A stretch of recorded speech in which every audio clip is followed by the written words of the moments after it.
Since 2014, nearly 94,000 schools have shut down across India, a number at the center of a heated debate between consolidation and defunding.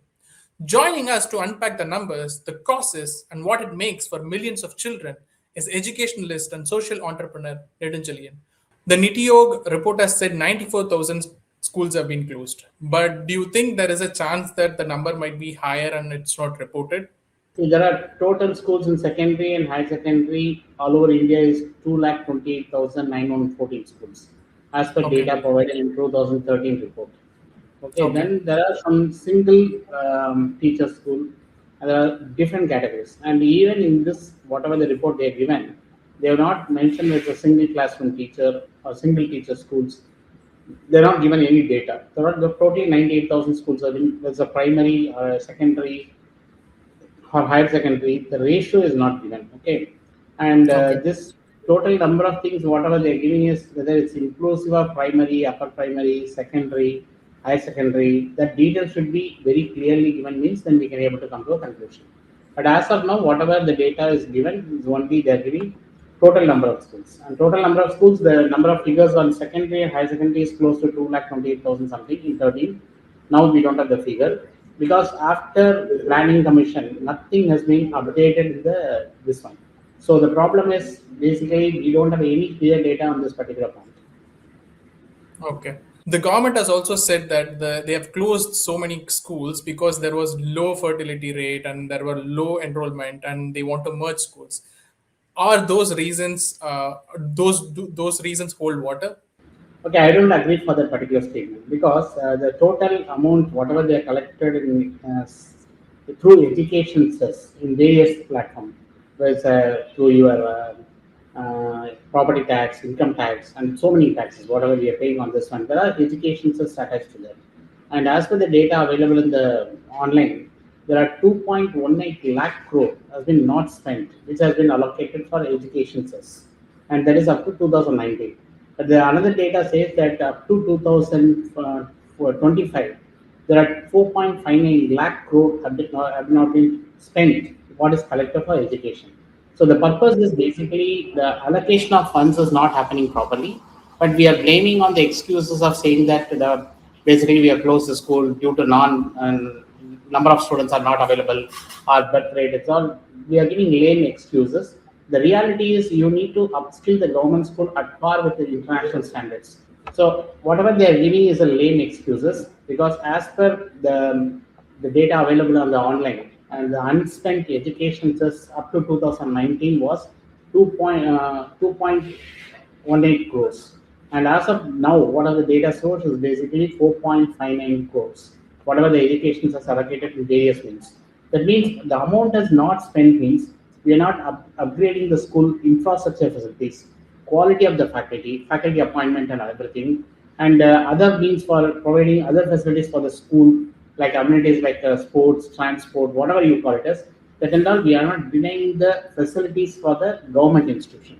Due to that, the private institutions are created and the wherever the packets, whatever they are removing.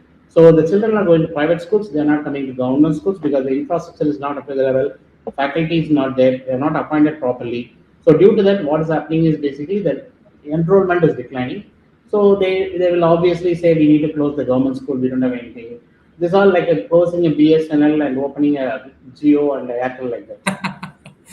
Does consolidation actually improve outcomes, like, or does it just push dropout rates? Like, do like consolidations or bringing together two schools together? Does it actually helps children enroll more, or does it help in terms of a better use of resources?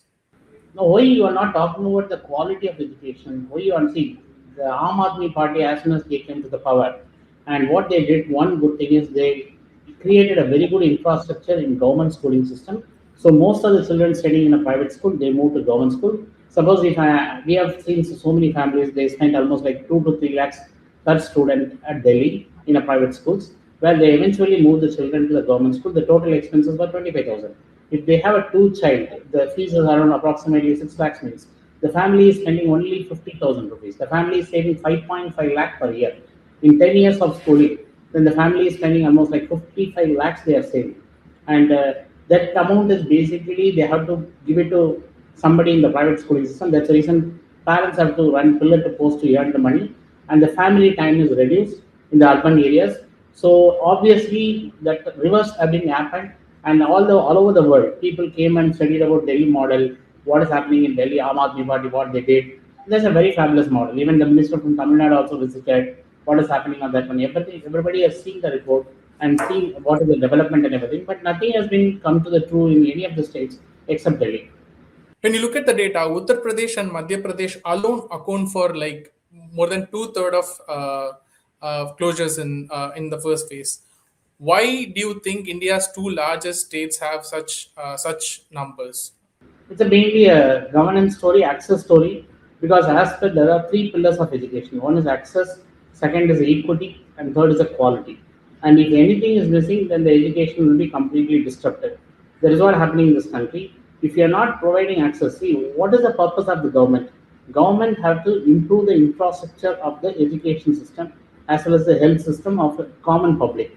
And if you don't provide, say you look at developed countries, either it's a Singapore or anywhere all over the world, and they are giving ultra model facilities for children to come and learn, and they are giving wonderful facilities for people to have a medical facilities.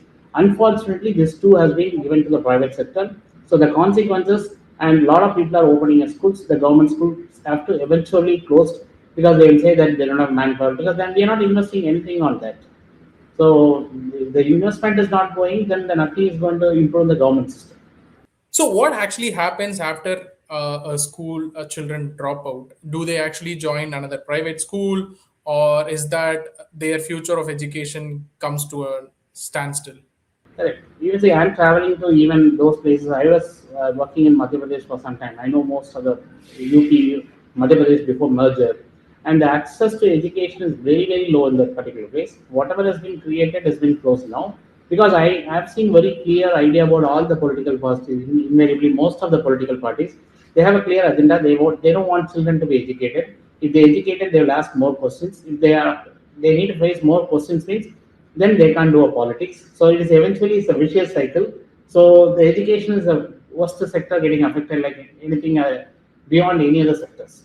So, does dropouts like who are not able to find schools, do they actually go for the private schools, or like their education future is also becomes at stake? They'll be discontinuing, sir, because in India it is not like US, and if there are 2 3 years and the seniors are coming and studying with the other batches are not very common in this country.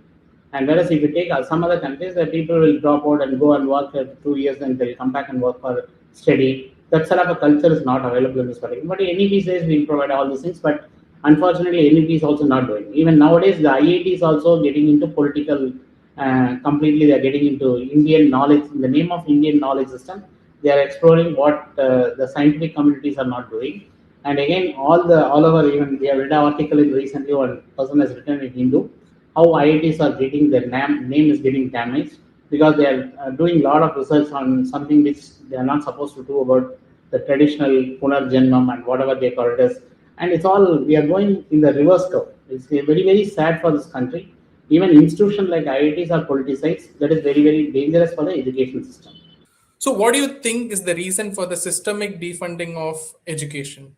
Funding is not coming because that is very, very sad because we need to create more access for the children. See, unfortunately, we have a very good education. Children are available in this country and good English speaking and very, very talented. The young age population not available anywhere in the country.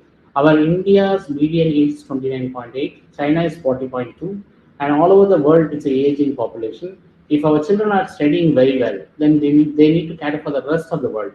There's a great opportunity. If you want to develop this nation, develop the younger generation, please, you need to provide a very good access for education and you need to improve the quality of education. What is happening on the other world? And China is doing remarkably well in education and they're coming with a lot of new ideas and they invest on a lot of on research. See how the country has been developed. They invest on the human capital. The human capital, if they study very well, they go and do a premium research. The research will fetch more market resources for even the companies will get attracted. See, unfortunately, our politicians they are not in a position to understand how to generate the revenue. The revenue generation for the any development of GDP increase, you want to do that, then you need to provide the very good education at par with the international standards. At least you need to have a clear view that I will open 1,000 school or 10,000 school at par with international standards will train our children to go and reach to that level. That sort of a vision is not there. Even from we are talking about so many other system reservation and all the things, but we are not improving the number of IITs. All over from 1960 onwards till date, we have only 23 IITs, and we have very few IIMs. Even the IIMs, whatever they, as per the report in the parliament, what they have given is 8,550 crores, what they allocated for and AIMS funding has not utilized. It's very, very sad. The medical infrastructure needs to be immediately rampant, and so immediately need to be improved. Then only the access to healthcare will be available for all the people. Again, it's all coming to you are not spending, you are blaming everybody. The birth rate is coming down. All these things it's a lame excuse. And talking about, we spoke about UP and Madhya Pradesh. Talking about our state, like where we are in Tamil Nadu, the CM has announced there is a possibility of biryani in midday No, meal. I So, don't agree for this. what's your thoughts about that? No, the priority is completely different. See, unfortunately, Mr. Kamraj sir put a lot of effort to bring the children to the school, and he created schools in the remote pockets, and he has given the midday meals and everything. And the next political parties, whatever they came, they from education, the politics came into the education. Most of the politicians they opened the school. Now it is opening. What is happening in this particular state is now the education plus politics plus cinema has come to that level. So even the movie songs is being played in the very normal in the school. That is all not acceptable. See, you need to bring a discipline, and see, it is very unfortunate. The honorable minister for health, and he is going for a convocation where the party song was playing, and at least ERS officer, he should have the courtesy to tell the guys. Probably he might not aware. You should tell the guys, please don't do like this. You need to bring a system and discipline, and that is not in the any of the system what is happening in the current law. The biryani is not the priority. You need to improve the quality of the education. Like girls' toilets are available in most of the places. Proper school infrastructure is not available. This is a need of the world. And there are a lot of students who are from vegetarian background. They come and study in a government school. And if you're giving a non-vegetarian food, the children will be completely taken for a toll. And beyond that, if there is a bird flu or something like that, if chicken got infected, and you are giving a chicken biryani to all the school children, and if there is any disease prevalent on all over Tamil Nadu, who will be responsible? Whether government will be responsible, or will say the biryani is not my cup of tea. For me, that time everybody will withdraw. For me, the biryani is not the priority. Please improve the quality of the schools, quality of the girls' toilet, and provide them the sanitary napkin, all the facilities. Because I'm working with a lot of government schools, and children they don't have dress beyond 2 uniforms. Try to give additional dresses for the children. These are the things need of the work.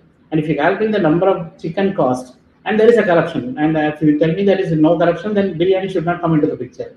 And basically, that cost can be invested on the quality of education, improving the infrastructure, improving the toilet, and giving a free dresses to girl children and all boy children who are unaffordable. These are the priority which we need to look into that. Mainly quality of education, which we need to look into it, because who are willing to study, who are really basically in the downtrodden, they want to improve the quality of the life of the family. The children are putting a lot of effort. You need to support them.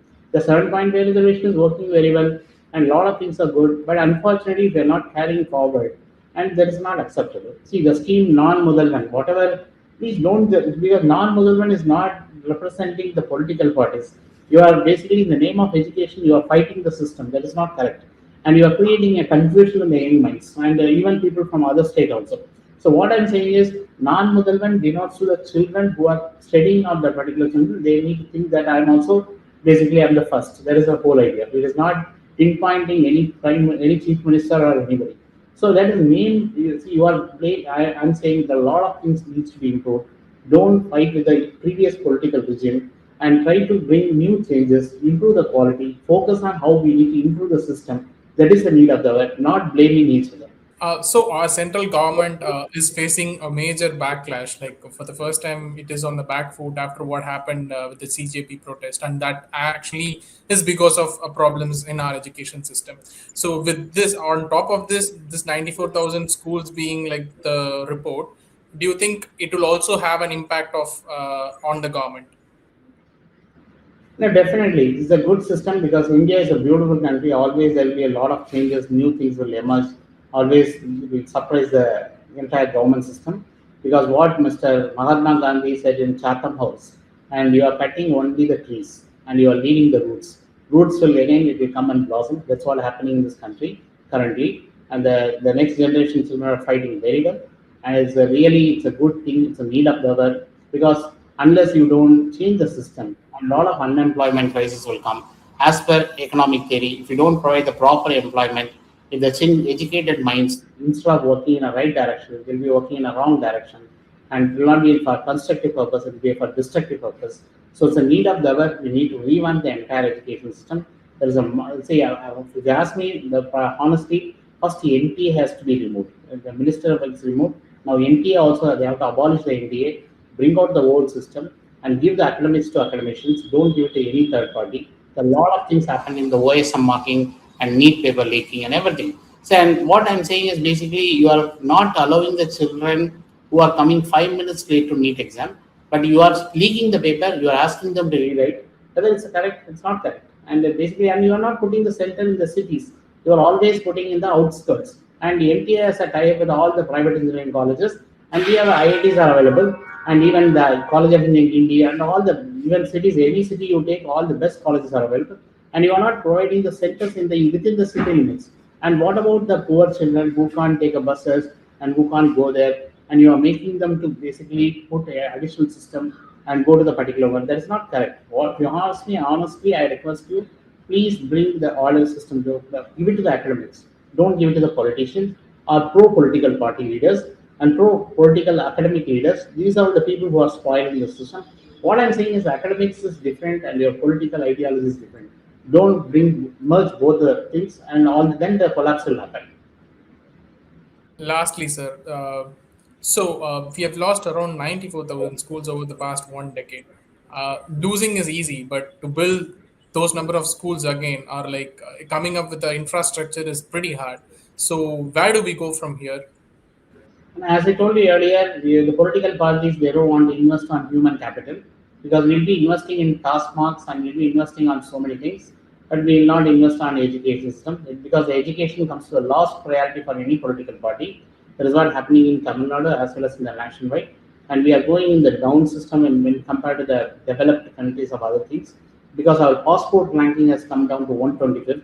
This is all the indication and parameters where our children will not get placed in any of the best countries in the world, and you are making a completely a mess in the system.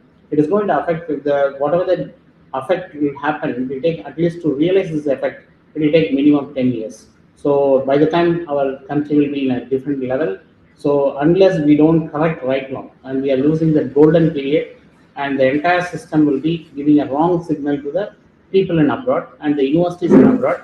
And whenever they want to look at our children, they don't look at properly. So due to the political alignment and everything, we are not in a position to govern. We are failing in governance.